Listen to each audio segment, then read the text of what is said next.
Hey, welcome back. Kurt Warner is here from LBM Consulting. He's here with us on Otter PR Scaling Secrets. And in today's competitive market, generating quality leads is essential for the success of any mid-sized B2B business. And Kurt is here to help us out. He's lbmconsulting.ca, and their lead generation services from lead magnet strategy, cold email campaigns, digital marketing services, and lead nurturing are designed to help you attract and retain the best clients. So we are going to hear about the secret sauce from the man himself, Kurt Warner. We are going to find out what to do, what not to do, the ways that Kurt has messed up, but then came out of all of it bright and shiny and building an amazing business. And so we're going to find out what Kurt has learned and can pass on to us. So Kurt, glad to be speaking with you. You too, Robert. Pleasure to be here today. Likewise. And so we talked a little bit, introduced you about lead nurturing and all these sorts of things that are so important, right? Like getting those customers warmed up, buying, figuring out what they want, getting an automated system. And that's all exciting. But in your own words, what are you all about? What makes you stand out? I think it starts from my professional career. In 2004, I started working for a company in sales. And the company was actually teaching people how to invest in real estate and financial markets globally. And even back then, one of the things that we have always struggled with were, generating leads to come to events, but not just any leads, but qualified leads. There was always this battle between marketing and sales of marketing, hey, we sent people to your event, and sales like, well, you sent people, but they're not qualified. Or sales saying, there's not enough people in our event, and marketing saying, why didn't you close more? So very early on in my professional career, I realized that there was definitely a disconnect and there was a need for, bringing qualified leads to any organization.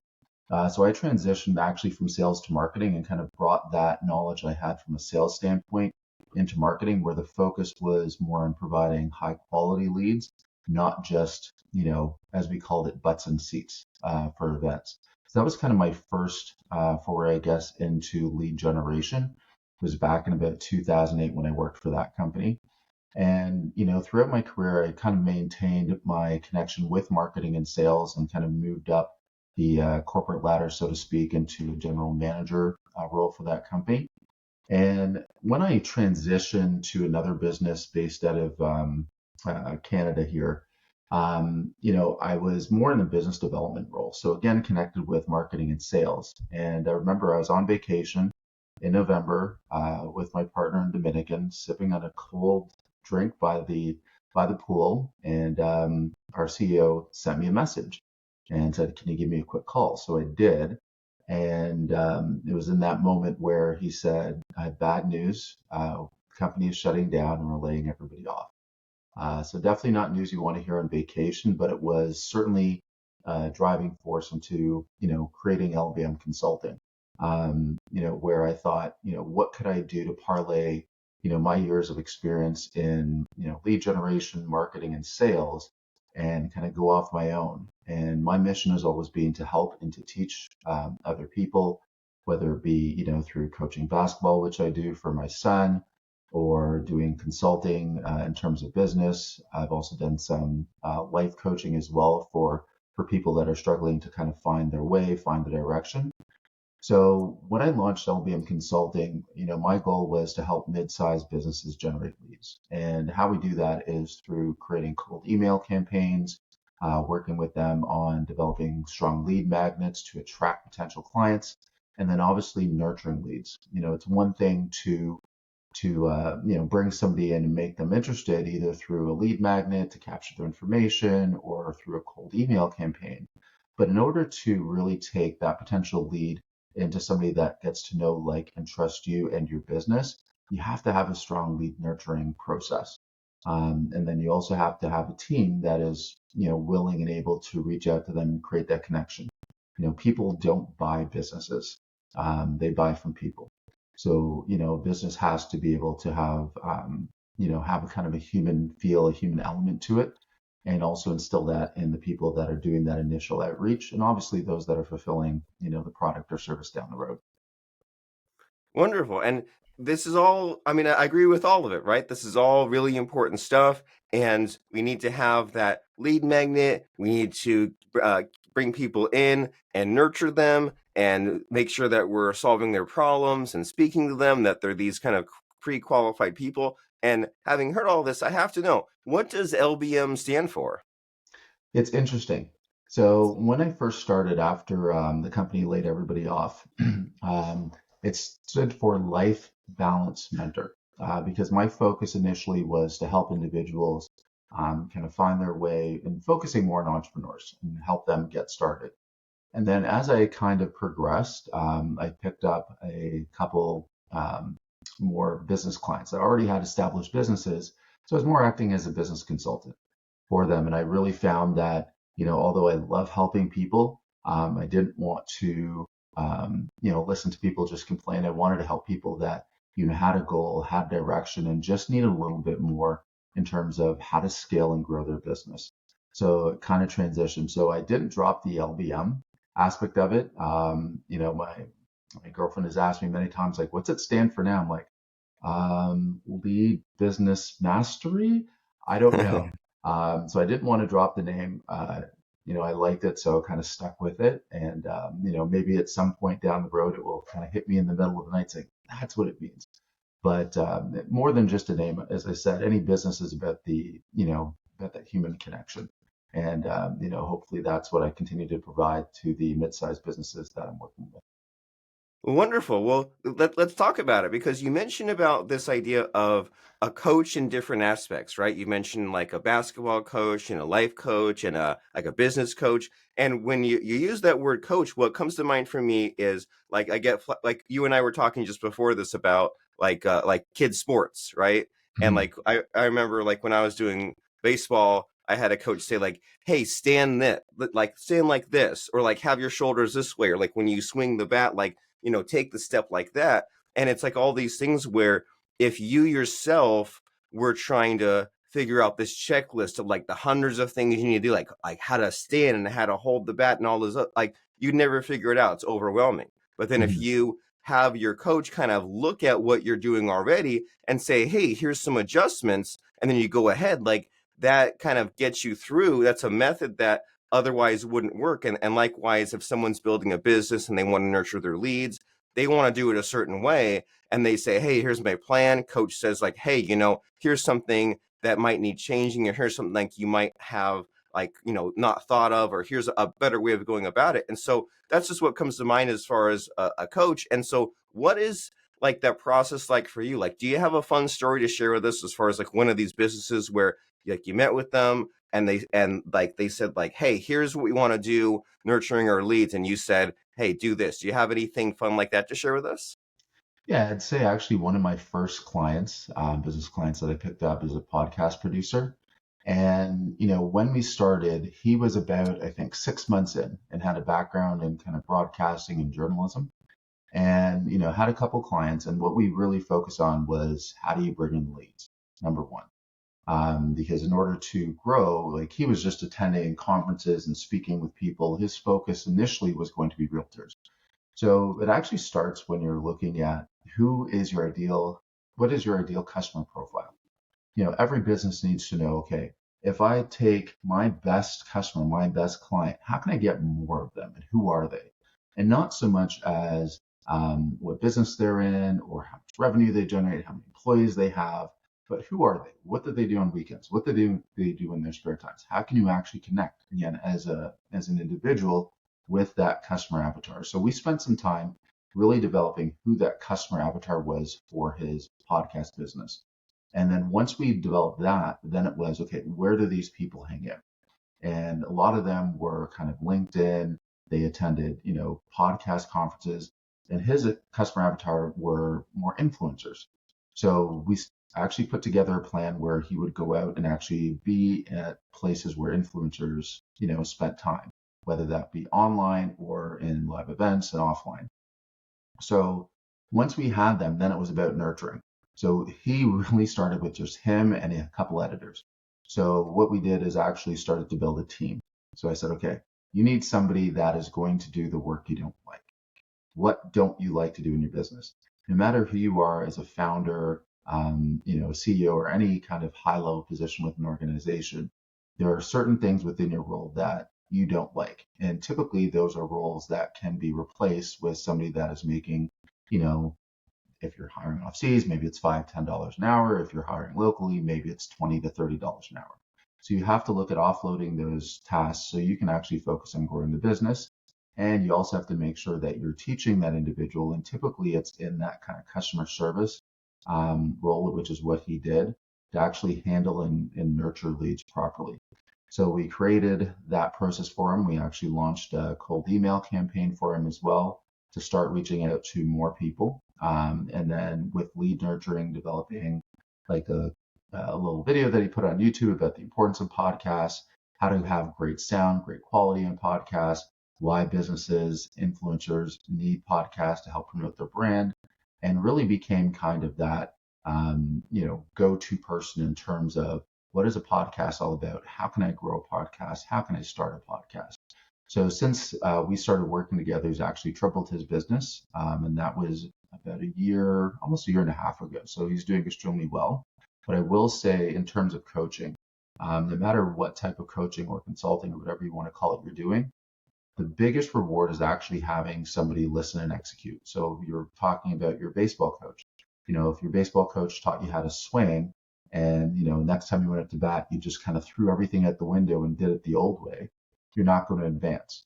So one of the things I focus on, although I'm doing a lot of the heavy lifting for the businesses that I work with in terms of creating the cold email campaigns, creating the lead magnet, creating the lead nurturing campaign, and providing statistics. Because of my background in business, if they're open to it, then I will spend time when we do our weekly or bi-weekly calls talking about their business and talking about strategy and how to look at other areas to help continue that growth process for them.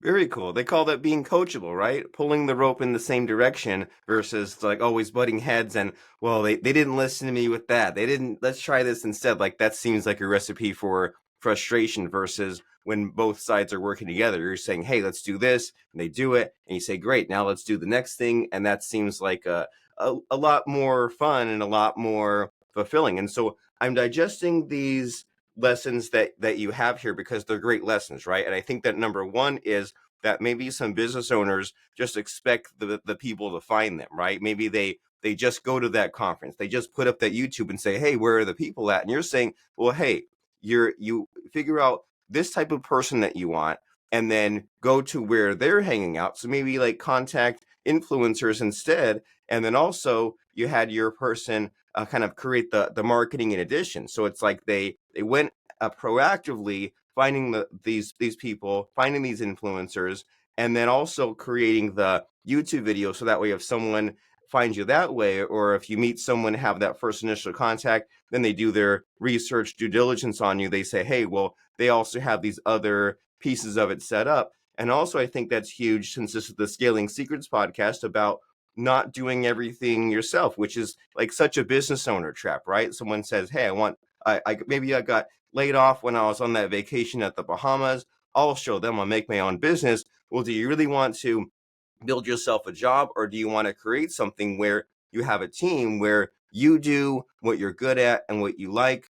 I know in your bio you mentioned like this ikigai concept of like, Mm-hmm. well, just like there's all these things that could be done, and there's all these people that could do it. So why not just like pick and choose and build something cool so that way like you just have your series of tasks. Maybe you like talking to the customers, maybe you like doing the copywriting, but then the team does the things that aren't as glamorous or fun, like perhaps the customer support. And so you it's a cool story because so many of us are just kind of just hanging on, plugging along, and we need someone new to give us some fresh ideas to kind of help get all these things optimized. And you mentioned a few times cold emails, and I think it's cold email is such a fun thing to think about and talk about because it like comes and goes, right? Like so many years ago they call it spam, but then there have been times when like I open my inbox and I get some email from someone who maybe they know me from like LinkedIn or a Facebook group or who knows what, and like I've bought from them, but it is kind of a tricky subject. And maybe someone hears about cold email and they say, I'm not even interested in that. Is that spamming? Maybe I've tried it. Maybe they've done it wrong. So what are your thoughts as far as cold email? Because I mean, it's you don't need a list. You don't need ads. It's an interesting way to go out there and get the leads, but I'm sure that there are some do's and don'ts. So what is your take on cold emails? I think cold email, when done well, is a great outreach. Most of my clients have actually obtained through cold email. And really, it's how you approach it. If you have a product or a service that you are proud of, that can help people or help businesses kind of grow or scale or provide them something that they actually need, obviously you need to reach out to people. Now, paid ads are, great. You can reach a bunch of people. You can try to target down to, again, try to find your ideal customer avatar. But you're really expecting the other person on the end to kind of reach out to you. Cold email allows you to personalize things. So, going through the proper process, you'll obviously have their name, you'll know their business. If you can, get some information about them, maybe, that business has won an award recently, or maybe they've just raised capital, or maybe, somebody has transitioned to a new position with the organization. So if done well, you can actually personalize that initial outreach and again, be human. You are reaching out to an individual, not a business. And most businesses, no matter what size, have pain points. They have problems that, you are trying to solve for them. So as long as you're targeting the right business and you're not just, taking everybody on a list and saying, I'm going to email everybody and, I don't know who they are, don't care, it just doesn't have their name in it. And it's just, hey, do you want to buy this? And we all get those, whether it's through cold email or DMs. So you want to make sure that you personalize your introduction and that realize, if you're sending out, thousands of cold emails, not everybody's going to respond. Not everybody's going to be in a position where, they need your help right now. But I also believe in leading with value. So, your first email should be an introduction, talking about the industry and what pain points that you see within that industry. It's easier if you niche down. Again, if you're trying to reach every single industry, you're not going to be able to niche down as much because every industry has its own problems. So if you're able to narrow down to one specific industry, you understand their pain point that most of them have, you can lead with that. And then in that same email, you can offer what your business does, what your product or service provides to help them solve that pain point.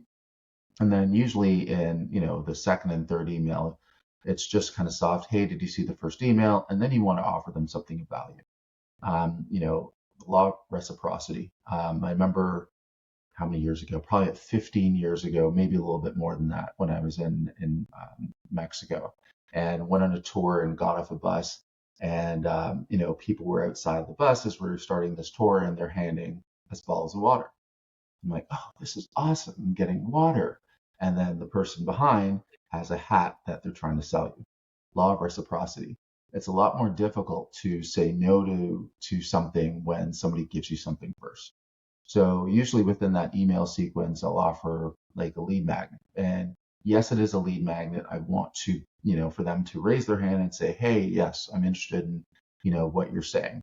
But also it's something that has to provide them value. One thing that I've learned, I'm sure a lot of the listeners are familiar with Alex Hermosi, is that you want to make your free stuff better than the other person's paid stuff. So if you have something that you can give away that provides value, that is going to make a change for them in their business, lead with that. Create that trust, create that relationship. And then after that, it's all about the lead nurturing. Once they've raised their hand and said, hey, yes, I, like that ebook, or, yes, I want to, watch that course that you've developed, or I want, to have a free demo of your software, whatever it is that you're providing them. Then you want to make sure you nurture them, and you want to, ideally get them on a phone call to understand the problem, and then make sure that you're in a position to solve it. And I'd say even above that, and this goes beyond cold email, and I've had this before where, speaking with somebody that, kind of raised their hand and said, yes, I'm interested. If you're going through that conversation, what you might call a discovery call, and you realize that, that person or that business, either A, doesn't have the budget to afford you, or your service or product really can't help solve their pain point, it's okay to tell them, here's some tips, here's some advice, here's things I would do next, but my service or product isn't right for you right now. A lot of businesses can't do that. And I think businesses that can are ones that definitely, should look at cold email as a way to just get in front of more people and to help more people and businesses solve their problems.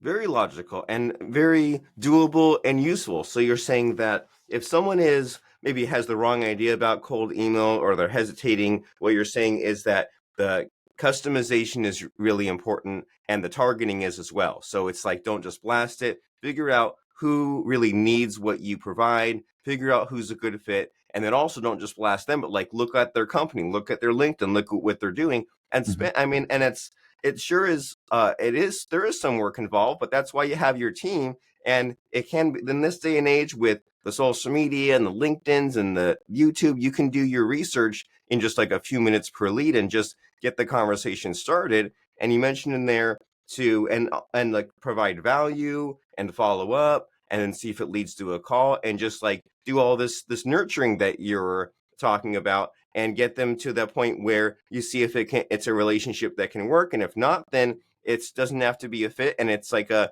numbers game. And like so you mentioned about this idea of niching down, and then earlier there was this idea of like sort of the figuring out what customers that you've ended up with, and then instead of trying to reinvent things, just kind of find a lookalike of that, right? Like just find Exactly. more of what you're already serving. And it's kind of fun because you there's this randomness at first growing your business, and then you say, hey, well, I started off as a life coach, turned into a business coach, and I've kind of found my niche somehow one way or another.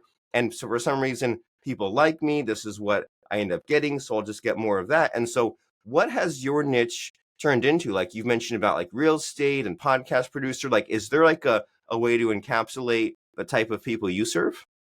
I would say really the mid-size B2B.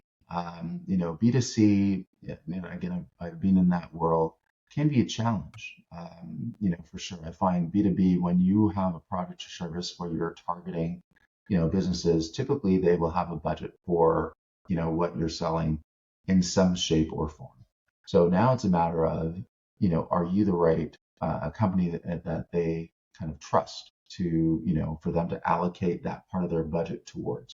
Um, so, I've typically worked with e-learning companies, in the e-learning space. So not just companies that provide, training, but ones that have like services that like LMS systems or CMS systems, where they are providing those to e-learning businesses for their education. So that's primarily where I've kind of, lived and grown. But as every business owner does, you have to really start to understand, okay, who do I really enjoy working with? And, I've really enjoyed working with the client I have that does, podcast production. I've also really enjoyed working with e-learning companies that I'm helping. I'd say those two are kind of areas where, I tend to focus more so on. Um, but again, if I get in a call with somebody that's in manufacturing and I'm like, yeah, I think I can help you guys, then absolutely I will help. Well, fun. And me and my wife, we both like have meetings, like like sales calls, and sometimes I'll see something she has on the calendar that day. I'm like, hey, this is exactly our type of person, right? Like this person's in this space, and we've done something very similar, and it's a great feeling, isn't it? When you say like, hey, I know I can help them. I know the conversation is going to go smoothly. I feel like I've met this person like 35 times already in the past year, even though they're a little bit different. So that'd be exciting too. And Mhm. just being able to kind of choose your own adventure and saying like, hey, this is someone where I can do a lot of help with. But it's there's always this issue of standing out, right? Like we mentioned about the lead magnet or like the Alex Hormozy thing of, well, other people pay for this or other people sell this and we'll give it away for free. And like that's kind of the Google model, right? Google says, Mhm. hey, we'll put out YouTube, we'll put out Google Drive when Dropbox exists, and that's exciting. And so, as far as you standing out when you're approaching, say, like these e-learning companies, how do you do that? Because I'm sure they see other people's marketing, they're on other people's list, they get cold emails. So, how do you, Mr. Kurt Warner, stand out from the crowd? So one of the things that I've done for a few clients is, I will do work for free up front to kind of gain trust and show them that, these are the results that I can provide you. So, maybe set up a cold email campaign, which I've done for a few clients, to start generating them leads so they can see what the results will be. Yes, it's done at my cost. Yes, it's done at my time, but it also starts to create that trust and that relationship. And those clients that I've done it for have been around, they've not left. And, one of the challenges, obviously, with a lot of businesses when you're on kind of a reoccurring is how long are they going to stay? What is the lifetime value of the client, not just, what is, what is the 1 or 2 month payment that they're going to do?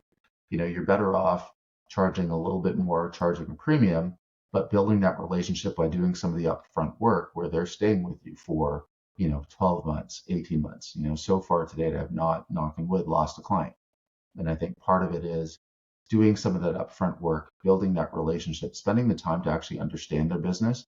And I think with, my experience, in about 20 years, being in sales and marketing, and also being able to listen to what problems they have and work through them, not just on, hey, I provide lead generation, cold email, I'll do that.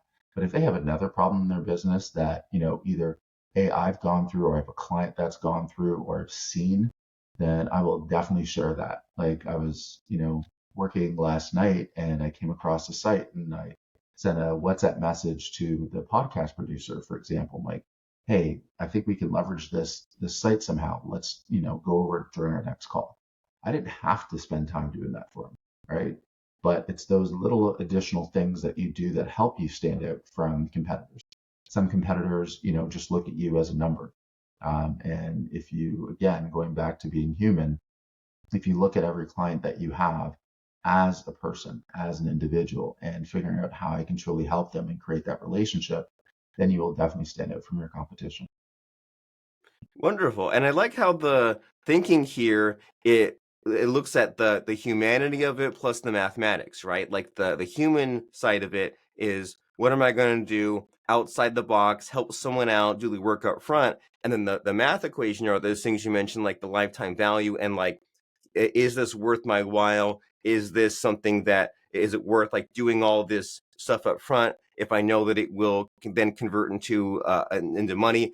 I think that many times people like they don't consider both factors and it holds them back, right? It limits their thinking and their actions because they say, "Oh, I don't want to do all this upfront work." And it's like, but if you did this work like for like 4 or 5 different really promising leads and it led to one sale and the lifetime value was this, then would it be worth it? And then maybe that would change your thinking. The whole like customer acquisition cost and you Mhm. compare it to the lifetime value. Now things then get exciting to to think about those two factors and then go for it and make that happen. And so as far as you and what you've been building, what you've been growing, what you're turning into, since this is the Scaling Secrets podcast, what have you learned in your own business about scaling and what to do and what not to do?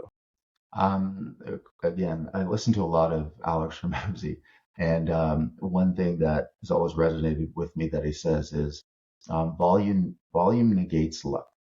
So if you're out there, and I'm doing this for my business, and it's just pumping enough volume in terms of, the work that you're doing, the volume of work, the amount of people that you're outreaching, will, overcome any luck that you might have. Another one is that action alleviates anxiety. So if you are growing a business, and I think every entrepreneur, whether you're going from, 0 to 100,000, 100 to a million, a million to 10, or 10 to 50, you're going to have feelings of anxiety. And the way to kind of overcome that is by taking action. If you're just standing there and sitting and thinking about, okay, how do I grow my business and not doing anything about it, that anxiety is going to exist. So what I do in my business is I focus on action. I get up, have a cup of coffee, and that's it. And there's, no matter how I'm feeling, it's do the work. I love it. And that relates to the sports as well. Like Michael Jordan's famous for that, right? Shoot thousands of hoops, do the repetition. And what's great about Hormozy, I mean, I listen to him all the time as well. And he doesn't really invent anything new, but he takes all these things that like, oh, I've heard that from like Tony Robbins or Earl Nightingale. And he like kind of combines things and he says it like even better than the original and it like sticks with you even better. Just these ideas of do it despite the fear. And every one of these pivot points, you're going to have some kind of anxiety, but that's growth. And Mhm. that's great to think of and just like digest and implement. And so as we're approaching the end of our conversation here, Mr. Kurt, do you have like a number one piece of advice as far as like everything you've gone through, everything you've learned, everything you've seen and helped people? Is there just like one thing that people are just not noticing, missing out on, that we should focus on? Like you mentioned a lot there about like listening to your customer, but like, is there anything in particular that like drives you crazy that like people aren't doing that they should be doing more of? I would say the thing that drives me crazy is action. I mentioned that, a lot of people will say, "Hey, I want to start this," or "Hey, I want to grow my business," but then, spend the weekend sitting in front of the TV. I agree that, at certain points, yeah, we need other, things that we have to do. I mentioned I'm going to my son's baseball today, but at the end of the day, action is what you need. If you really want to grow any business, no matter what size, it takes action. Whether that's action from you, whether it's action from you delegating to your team, but you have to take action. 100%. And imperfect action, right? Like, so the number of times when I said, hey, I want to try this new experiment, I want to contact these people, I find myself over planning, making a spreadsheet, and I'm just like, hey, this is too much planning. I just need to go and do something and get some of the data, get some of the feedback. And then there's also that aspect of like the procrastination and the future fantasizing. It's a slippery slope, right? It's tricky versus if you just start doing something, it might be a little scary, a little imperfect, but how many times in business or in sports or there's that chore, that task that you've been putting off for so long, and you put 5 minutes into it and it was easier than you thought, and you thought, I spent more time procrastinating about the thing than just like doing Doing the 5 minutes thing. of it, and next thing I know I did 2 hours of it, and why didn't I do this sooner? And that's just, and it's an easy lesson to forget, but luckily, that's why we have you here to school us, to be on the podcast, to give us these lessons, to get us in the right direction. And as we've been saying, sometimes we get stuck in our own thinking and we kind of grow up into our own limitations. And that's why we need a coach, right? Even like Tiger Woods has multiple hypnosis coaches. You look at like the best athletes in the world, and they have many other coaches because they say, like, my own kind of tunnel vision only gets me so far. I can't do it all alone, right? You can't, one person can't like build a bridge, build a road. It takes a team. So if someone out there in podcast land says, you're preaching to the choir here. I'm building a business and it can only grow to this point, and I need to have this conversation with Kurt about my target audience, about cold email, about that lead magnet, nurturing leads, etc. How does somebody know if they're a good fit to speak with you? And if they are, where should they go? What should they do? Well, they can follow me on Twitter at Kurt Warner LBM. I'm on there, quite a bit, posting about cold email and also some motivational stuff as well, just to keep people inspired. You can also visit the website lbmconsulting.ca. They can, just fill in the contact form there, and then happy to set up a call and go through it with them. Again, there's no, perfect answer, but if I believe after that call that I can help you in your business, then absolutely here to help. Exciting. So on Twitter, that's Kurt Warner LBM. LBM. Yeah. And then the website is lbmconsulting.ca. If that sounds like you, if you feel like Kurt is secretly reading a page of your diary and you say, I need to have this conversation, I need to get this dialed in. If you're as excited as I've been getting just talking about some of these ideas, if you feel like, oh, I need to go out there and make a lead magnet, but then you say, I've thought about making a lead magnet before and I got stuck. Well, it's because you need more than one person working on it. And also, maybe Kurt has done something similar to what you're thinking, and he can say, I've seen this, and you can either spend 6 or 9 months kind of debugging, tweaking the system, or you can just shortcut all that. And here's a better way of going about it. You never know unless you have that quick risk-free call consultation with Kurt. So go to lbmconsulting.ca, click on the giant red button that says schedule a call, and just talk about some possibilities, right? And it's always helpful to like reinforce your goals, to tell someone else about them and say, hey, I'm working on this. Here's my problem. Here's what I'm excited about. have that discussion with Kurt at lbmconsulting.ca. And as people are going there, Kurt, I find it helpful to end with a bang instead of a whimper and think about a fun motivational or business quote or lesson to really help us get to that next level. So, you're a man that you have these big ideas, right? You have the sports background, you raise your kid. What comes to mind for you as far as a fun quote or lesson to really get us energized, jazzed up, ready to conquer the world? I would say probably something I actually wrote the other day. And it's your dream of who you will become in the future isn't enough. It's not enough unless you're willing to work toward becoming your future self. Realize that it will take more time, effort, patience, and sacrifice than you think. And remember, it's only possible if you start.